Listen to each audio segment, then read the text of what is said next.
Hi friend, welcome back to my channel. আবারও একটা চিকেনের রেসিপি নিয়ে চলে এসেছি। একটু শুকনো লঙ্কা আর একটু জিরে,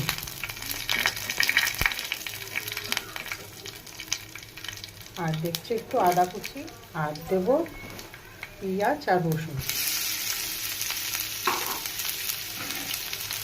লঙ্কা আর এই ধনে পাতার যে ডাঁটাগুলো থাকে এগুলো একসাথে মশলাটা করে নেব। একটা লবঙ্গ আর একটু তোমার দারচিনি।